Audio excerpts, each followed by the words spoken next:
Selamat datang kembali di materi pembelajaran TBFA. Pada sesi ini kita akan membahas terkait dengan CGF, konteks grammar free. Untuk memulai materi ini kita akan mulai dari palindrom. Palindrom ini adalah suatu kata atau string yang kalau dibaca dari muka dan belakang itu menghasilkan kata yang sama. Misalnya Otto ya, itu kalau dibaca dari kiri itu ya Otto. Ini kalau kita baca dari kiri ke kanan ini menghasilkan kata Otto. Kita baca dari kanan ke kiri juga Otto. Kata berikutnya adalah Madam, I'm Adam ya. Jadi kalau kita baca dari kiri ke kanan, Madam, I am Dam. Kalau kita baca dari kanan ke kiri, Madam, I am Adam. Jadi menghasilkan kata yang sama, itu palindrom. Kita kalau dalam bentuk string 01 ya seperti ini adalah palindrom juga. 01110 kalau dari kanan ke kiri. Kalau dari kiri ke kanan juga 0110. Yang berikutnya 11011. Kalau dari kanan kiri 11011. Jadi sama gitu. Ini palindrom. Yang bukan palindrom adalah 011. 011 kalau dari kiri kanan, kalau dari kanan ke kiri 110 itu berbeda. Itu juga dengan 0101. Kalau dari kiri ke kanan, kalau dari kanan ke kiri 1010. Nah itu dua kata yang berbeda gitu ya, dari kiri dan kanan itu nggak sama, itu bukan palindrom. Jadi yang palindrom adalah yang ini. Nah, sekarang bagaimana kita mendefinisikan ini ya dalam sebuah grammar gitu ya. Yang pertama kita lihat sebuah production ya. Nah ini adalah sebuah production untuk menghasilkan palindrom. Ya di sini ada simbol panah ini ya. Ini simbol panah ini simbol production. Ini production simbol. Ini production simbol. Kemudian variabel P ini variabel P ini disebut dengan head of production. Ya, ini head of production. Nah kemudian string-string yang ada di sini ini disebut sebagai body of production. Jadi ada production symbol, ya, kemudian ada head of production, kemudian berikutnya ada body of production ya. Contohnya epsilon, 0, 1 ini body of production. Nah, production yang ada ini menghasilkan palindrom ya.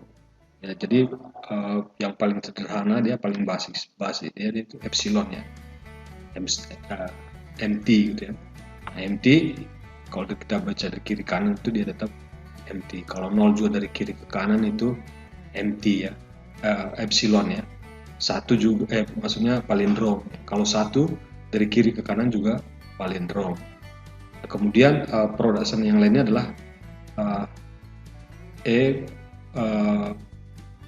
P0. Nah, ini juga akan menghasilkan palindrom gitu ya. P-nya bisa diganti oleh salah satu string ini gitu ya, atau dia polanya adalah seperti ini. Nah ini juga disebut sebagai palindrom ya, dengan P diganti oleh salah satu string nantinya. Jadi ini adalah productionnya ya, ini productionnya bagaimana memproduksi palindrom. Jadi konteks free grammar ya, CFG, konteks free grammar, atau nanti biasa juga disebut sebagai grammar gitu ya. Hanya grammar ya, maksudnya grammar ini kadang konteks free grammar ini kadang disebut hanya disingkat sebagai grammar. Jadi dia akan dinyatakan dalam 4 komponen ya. Yang pertama itu adalah V ini adalah variabel ya, variabel. Kemudian ada T ini terminal, disebut sebagai terminal. Nah kemudian P ini production. Nah, kemudian S start symbol gitu ya. Jadi kalau kembali ke palindrom yang telah kita sama-sama lihat tadi sebelumnya, maka yang pertama adalah variabelnya gitu ya. Nah, di sini variabelnya hanya satu, yaitu p. Gitu. Variabelnya hanya p. Jadi secara formal kita nyatakan di sini variabelnya p. Kemudian stringnya ya, string yang terlibat di sini adalah 0 dan 1 gitu ya. Termasuk memang epsilon empty, tapi ini tanpa kita tuliskan pun sudah otomatis masuk. Jadi terminal ini adalah 0 dan 1 ya. Terminal ini yang masuk dengan terminal adalah simbol-simbol. Jadi terminal T itu adalah simbol-simbol yang digunakan ya, stringnya. Nah, kemudian productionnya ya. Nah, productionnya ini disebut sebagai A gitu ya. A ini adalah ini semua, ini kumpulan production P menghasilkan epsilon 0, 1 dan seterusnya. Itu productionnya A gitu ya. Kemudian start state-nya, jadi di sini start state-nya dimulai dari P, maka di sini dibuat dengan P. Nah, ini bagaimana palindrom kita nyatakan secara formal. Berikutnya kita akan mengubah atau membentuk sebuah production ya dari sebuah regular expression ya. Jadi ini regular expression adalah semua string yang dihasilkan oleh dihasilkan oleh A dan bisa diawali oleh A atau B gitu ya. Bisa A, ini kalau ada plus seperti ini berarti dia pilihannya A atau B ya, diawali A atau B. Nah, kemudian dia tentu bisa diikuti oleh kombinasi dari A, B, 0 dan 1 dan itu berulang. Jadi ada start di sini. Jadi di sini kita menggunakan operator plus dan start. Nah, ini akan kita ubah dalam sebuah production yang nantinya dia ekuivalen dengan RE ini gitu ya. Jadi RE ini nanti ini ekuivalen dengan productionnya gitu. Nah, sekarang kita akan melihat bagaimana bentuk production dari RE yang ada di yang ini. Jadi untuk membuat production rule-nya kita di sini membutuhkan dua variabel ya untuk membentuk grammar ini nanti ya, yaitu grammar variabel E. Nah, ini ekspresi, kemudian variabel I sebagai identifier. Jadi yang pertama expression itu bisa hanya menghasilkan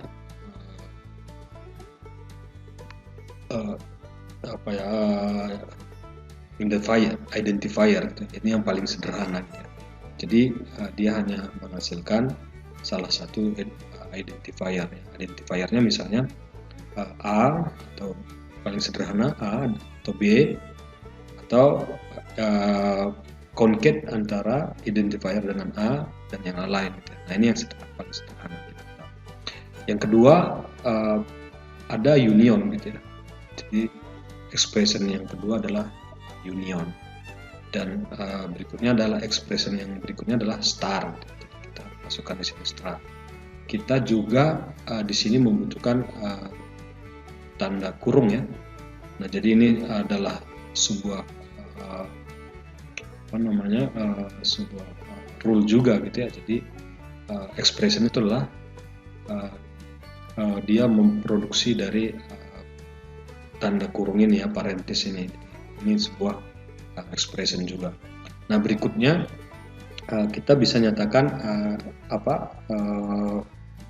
identifier itu hanya A atau B atau concat, I diconcat dengan A atau I diconcat dengan B atau I concat dengan 0 atau I diconcat dengan 1. Nah, ini production rule-nya.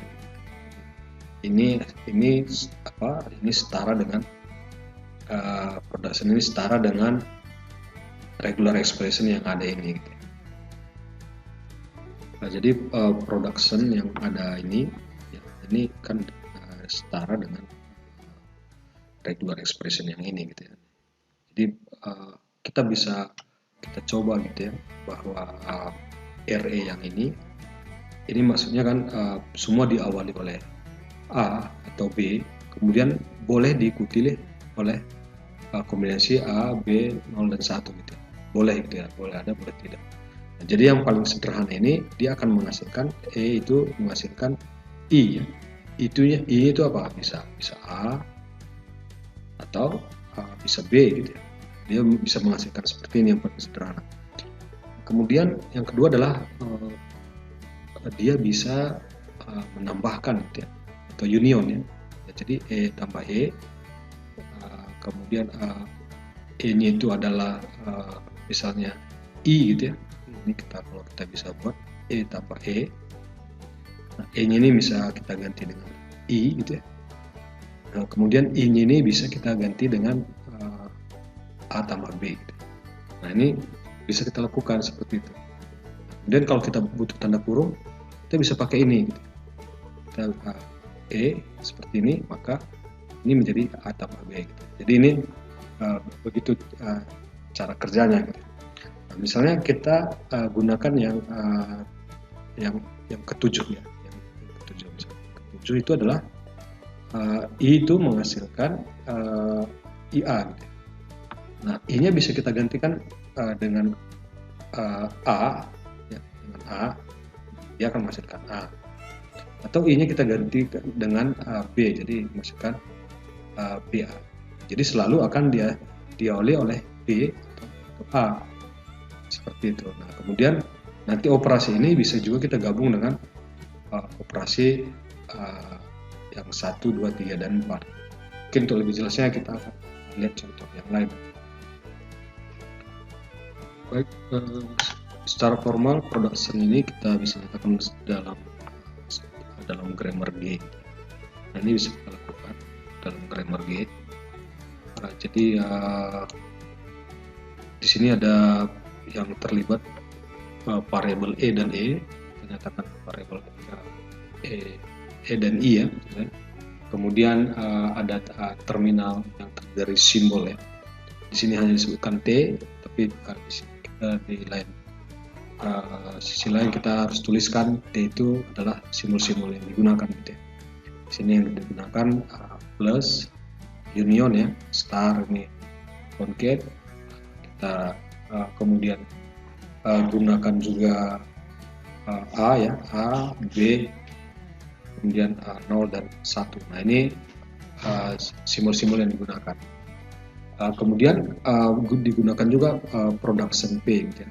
Production P ini semua yang ada ini productionnya. Kemudian tentu perlu start, dia start dari E. Nah, ini secara formal kita nyatakan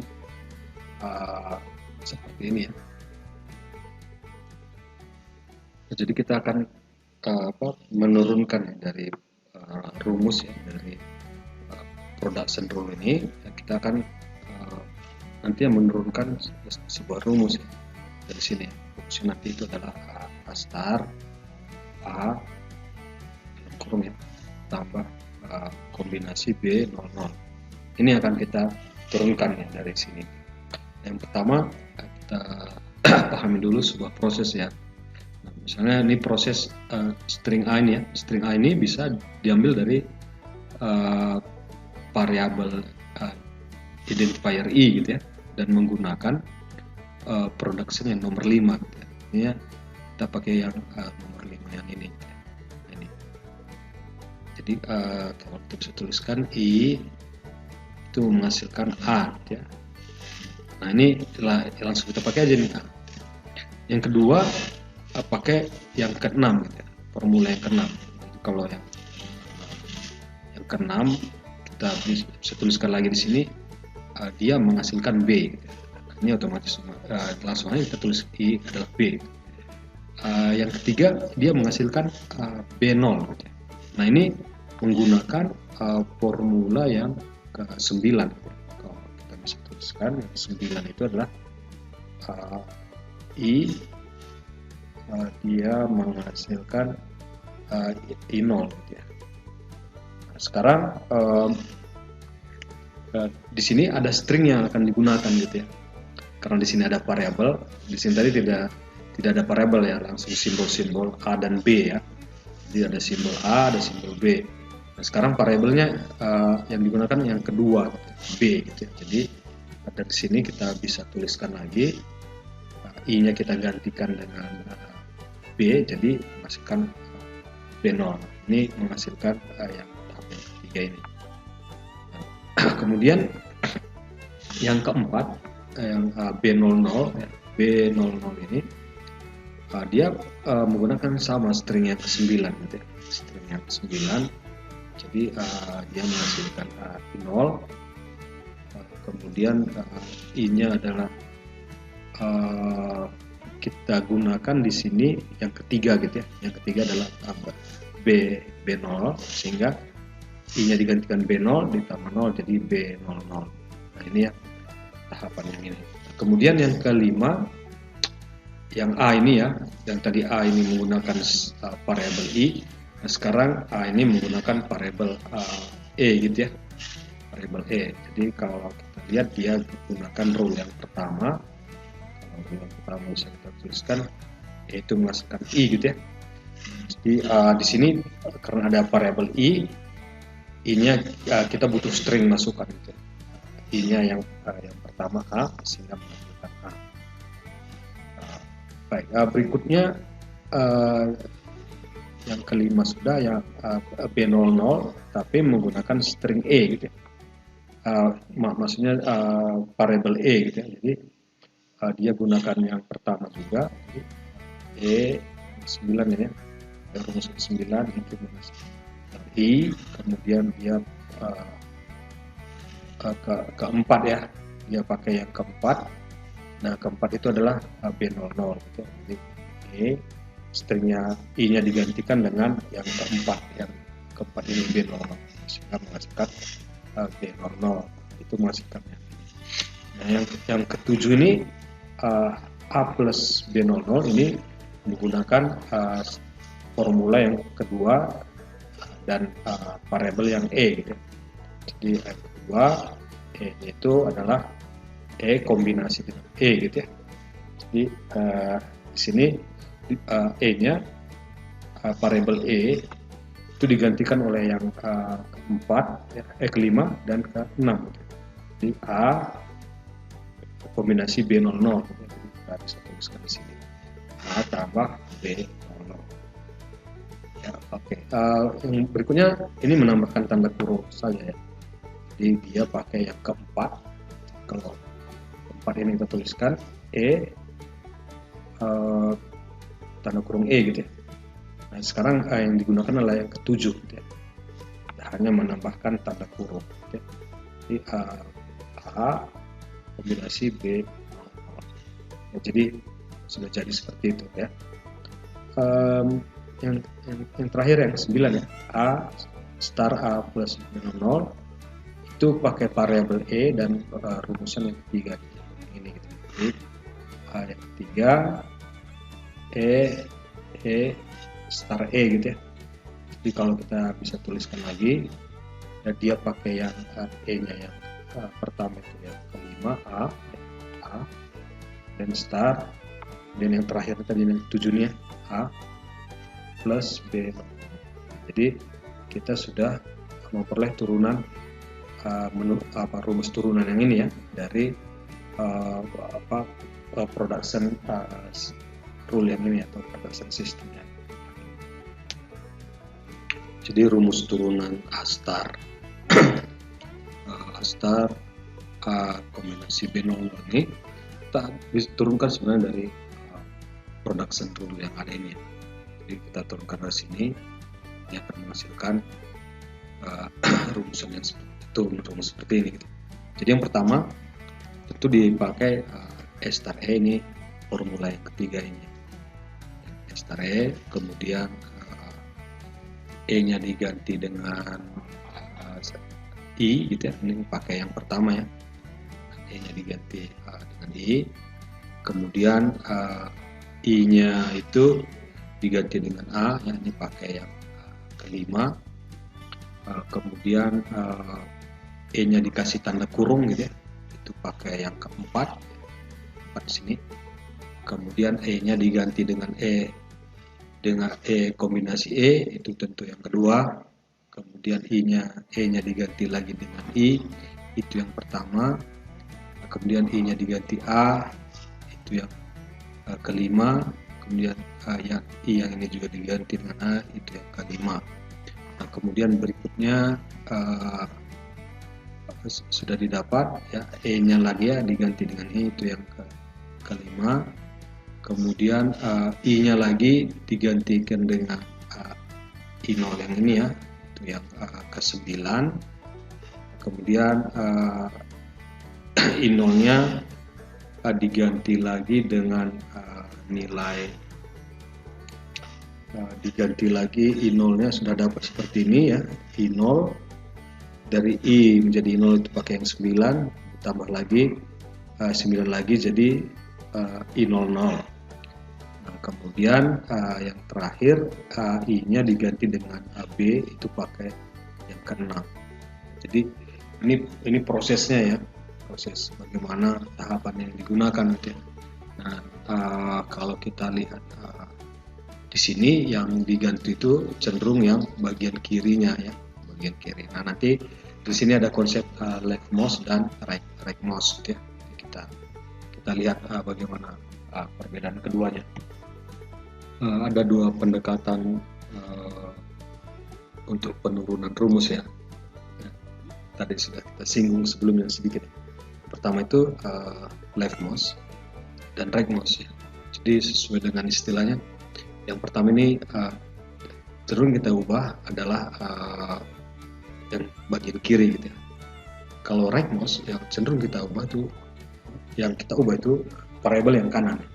Jadi kalau kita lihat leftmost ya, nanti disimbolkan seperti ini ya. LM gitu ya, leftmost ya, dan kalau rightmost ini kita tinggal ganti RM. Oke, ini pakai huruf kecil aja ya, LM.